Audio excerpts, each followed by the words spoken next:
Hello friends, நம்ம இன்றைக்கி எந்த இஷ்யூ பற்றி பார்க்க போகிறோன்னு பார்த்தீங்கன்னா, மாதம்பட்டி ரங்கராஜ் அண்ட் ஜாய் அவங்கள பற்றி தான் பார்க்க போகிறோம். ஸோ மாதம்பட்டி ரங்கராஜ் ஆல்ரெடி திருமணமானவர், 2 குழந்தைங்க இருக்குது. அவங்களோட ஃபஸ்ட்டு ஒய்ஃப் பேர் வந்து ஸ்ருதி. உங்களுக்கு எல்லாருக்குமே இப்போ தெரிய வந்திருக்கும். ஸோ இவர் வந்து ஒரு குக்கிங் செஃப் மாதிரி, அதெல்லாம் நிறைய ஈவெண்ட்ஸ் எடுத்து பண்ணுறாரு.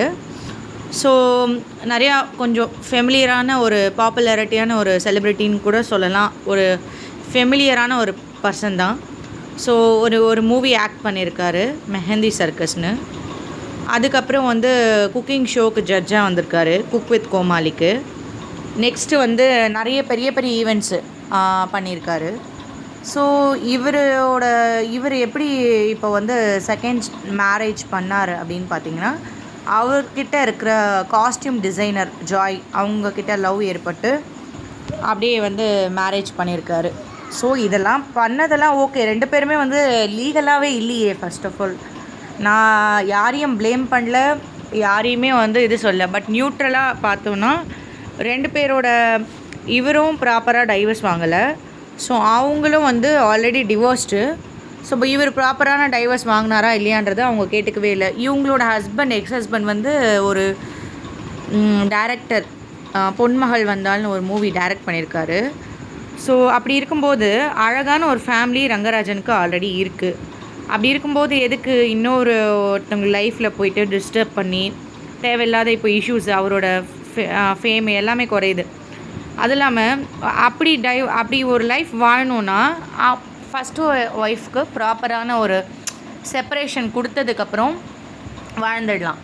ஸோ அப்படி இருக்கும் பட்சத்தில் இவங்க 2 பேருமே இப்போ கிட்டத்தட்ட இவங்க பண்ண ஒரு விஷயம் வந்து இல்லீகல் தான்.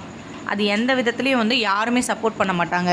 என்ன தான் நம்ம வந்து ஜாயை பாவன்னு பார்த்தா கூட, சம்டைம்ஸ் சில பேர் பாவன்னு பார்த்தா கூட லீகலாக அதை சப்போர்ட் பண்ண முடியாது. ஏன்னா கல்யாணம் பண்ணி குடும்பம் நடத்தி வாழ்ந்துட்டுருக்க ஸ்ருதியை தான் சட்டமும் சப்போர்ட் பண்ணும். அதுதான் எத்திக்ஸும் கூட. இவங்க வந்து அவங்களுக்கு மெசேஜ் அனுப்புறது, இந்த மாதிரி நிறைய சின்ன சின்ன விஷயங்கள், உன் ஹஸ்பண்ட் என் கூட தான் இருப்பார் அப்படின்னு ஜாய் சொல்கிறதும், இந்த மாதிரி அவங்கள வெறுப்பேற்றுறது. அவங்க வந்து ஸ்ருதி வந்து கொஞ்சம் ரொம்பவே பொறுமையாக ஹேண்டில் பண்ணுற மாதிரி இது இருக்குது. ஜாய் வந்து இப்போ என்ன பண்ணியிருக்காங்கன்னா, ப்ரெக்னெண்ட்டாக இருக்காங்க. ஸோ ப்ரெக்னெண்ட்டாக இருக்கும்போது இப்போ வந்து மாதம்பட்டி வந்து ஆல்ரெடி வந்து வீடு எடுத்து வாழ்ந்துட்டு இருந்தார் போல். இவங்களோட ரெண்டல் ஹவுஸ் போல். அது ரெண்ட் எடுத்து வாழ்ந்துட்டு இருக்கும்போது அவங்களோட எக்ஸ்பென்ஸ் எல்லாம் எல்லாமே இவரே பார்த்துருக்கார் போல்.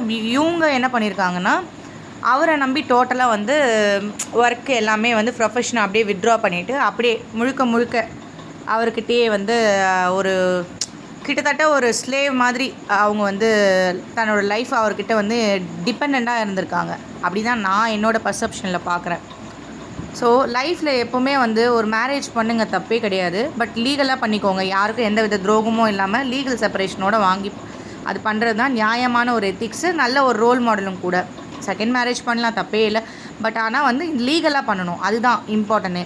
ஸோ இப்போ வந்து இவங்க வந்து ப்ரெக்னெண்ட்டாக இருக்காங்க போல். இதுக்கு இன்பிட்வீன் வந்து இவர் நிறைய அவங்கள அடித்து கொடுமைப்படுத்தி நிறைய ஃபிசிக்கலாக வேர்பலாக நிறைய அப்யூஸ் பண்ணியிருக்கார் போல். அது வந்து அவங்களே ஒரு இன்டர்வியூவில் சொல்லியிருக்காங்க.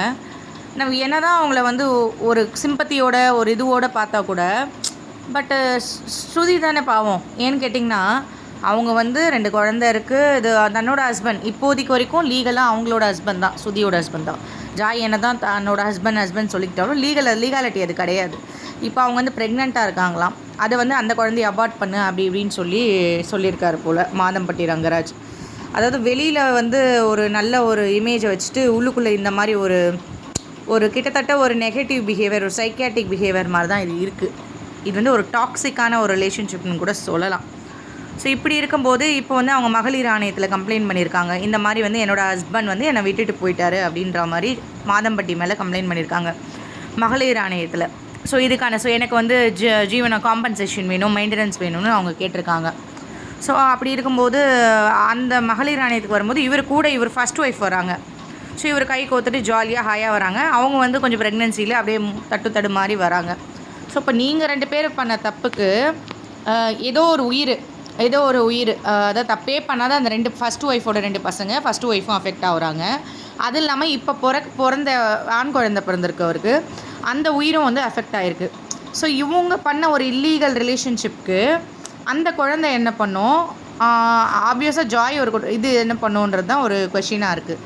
இந்த மாதிரி சமுதாய சீர்கேடான விஷயங்கள் வந்து பின்வரும் சமுதாயம் இதை பின்பற்றாமல் முறையோட, அதாவது கரெக்டான ப்ராப்பர் லீகலாக இருக்கணுன்றதை நான் ரெக்வஸ்ட் பண்ணிக்கிறேன். தேங்க்யூ. கோர்ட்டில் பார்க்கலாம் என்ன நடக்குதுன்ற.